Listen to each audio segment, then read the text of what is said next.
How could you say homeless? You're such a bad person. And now I have the moral high ground because I've decided to change the meaning of words.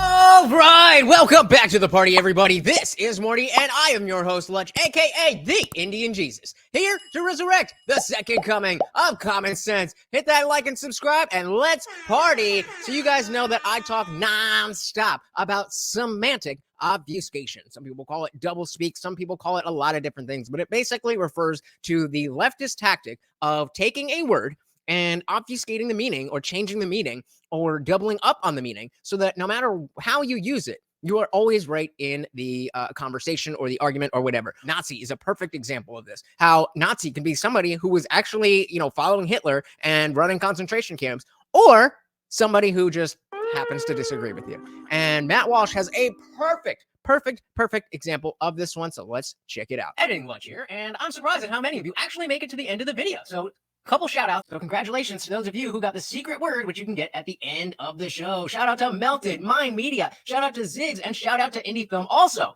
I was blown away with your guys' support. I want to thank the new members of the channel. Jeff Pearson, Indie Film, Opus, Melted Mind Media, and Zippy Does Strange are now disciple members of the channel. Thank you so much, guys. Let's get right back into it. One of the things that makes leftists so damned creepy, but also so effective, is their ability to rapidly adopt new lingo, replacing one word with some other nonsensical newspeak term, all at the same time. That is semantic obfuscation. All together, they're able to do this virtually overnight. A word that we all had been using without issue suddenly becomes offensive, and some other term that was invented by leftist activists 19 seconds ago is put in its place.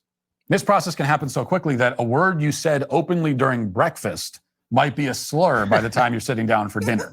Meanwhile, a term that you never heard when you were eating breakfast might be ubiquitous by dinner time.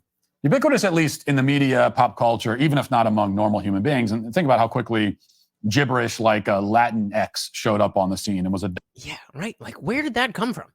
I get that it came from, not wanting to use gendered language, but Spanish is a gendered language. Adopted by our institutions. Or consider how the term person of color entered the vernacular and supplanted the previous PC favorite, African American. And then we went back to African American, and then we went to people of color, and then BIPOC, and then I think we're back at black people. I don't know. So we've seen this process play out many times, and now we have a chance to witness it once again. While discussing and reporting on, and very often lying about, the death of psychotic violent drifter Jordan Neely, the left has collectively embraced a new label to describe Neely's living conditions, or former living conditions to be precise. What? I thought he was homeless. There was a time, a far less sensitive time, when he would have been described as a vagrant or a transient or a bum or a tramp, all these words. How dare you? Those are such mean words. Words have been used. All of these descriptions, though, have long since been tossed on the linguistic ash heap, and we've settled eventually on homeless, which we all seem to agree sufficiently sort of captures the essence of this, the people who are living in this condition. Yeah, homeless. Less meaning without, and home being a place to live. Homeless, without a home. Without being judgmental or insulting. Yeah. A homeless... I was just talking about how a lot of people, when it comes to the trans stuff, will talk about how it is mutilation and this and that. And Tim Pool very specifically stays away from that terminology and just calls it child sex change, because that's what it is. That is a descriptive a way to speak about it without adding any framing devices or anything like that. Homeless person is a person without a home. Exactly. Why don't they have a home? Is it their own fault that they're in this situation, or are they victims of circumstance, or is it some combination of the two? We are not judging based on the word. We're just describing the fact that they are, in fact, without a place to live. Well, the term homeless passes down no verdict on those questions and isn't intended to pass a verdict on that. The word is neutral on why. It only seeks to describe the what. It's a fine word. It's a word that worked perfectly fine. We didn't need a new one. But now we have one anyway. See if you can spot the language shift as we run through a few media reports. All right, here we go. So this is from Axios. Jordan Neely, an unhoused man, died after being placed in a chokehold by another New York subway train passenger during an apparent mental health episode. The Guardian, According to new accounts, Neely, who was unhoused and a known Michael Jackson impersonator, boarded a northbound F train and Are you hearing it? began screaming about his distress.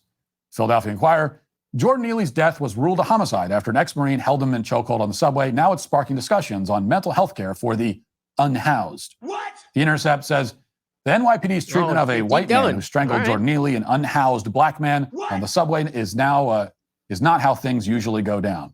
USA Today, Neely had been arrested 42 times since 2013, including charges of assault and transit fraud, but that many were for minor violations like having an open container of alcohol. Authority says it appears Neely was unhoused. What? There it is. And so now the idea is that just by using homeless, which casts no aspersions, now somebody on the woke side can change the meaning of that word to have those judgments in it. How could you say homeless? You're such a bad person. And now I have the moral high ground because I've decided to change the meaning of words. That's all that this is.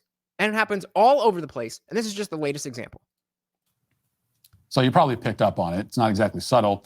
And Democratic politicians have adopted this terminology as well. Here's Representative Jamal Bowman on CNN last night. Oh, God, here we go. First, it's in the literature. Then they start saying it on TV. Then you get the hashtags, maybe not in that order, but then it is ubiquitous. As a black man watching the video, and I have to force myself to watch these videos because each time there's a new video, there's more trauma that I feel. Eric Gardner was choked to death. George Floyd had a knee on his neck. Are these people under the impression that some of us watch that and we're like, yeah, that's awesome? Nobody wants to see people die. I mean, I'm sure there's people out there, but, you know, in general, no, this is not the way people think. And so for you to say that, well, actually, I was traumatized because something happened to somebody else.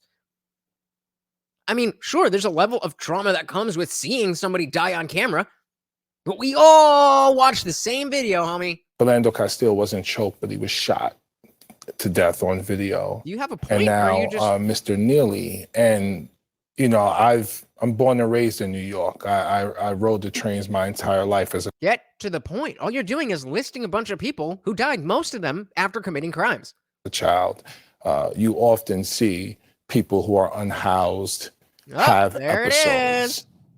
Yes, remember that the next time you make the mistake of boarding a New York City subway train, when you see a drug-addled homeless guy randomly assaulting Unhoused drug-addled guy and mugging a commuter, nothing to be concerned about. It's just a person who is unhoused having an episode. Unhoused, right? The memo has gone out. Unhoused. Yeah, unhoused is the new Latinx. It's the hot new PC lingo on the market. Yeah, you're not cool if you say homeless.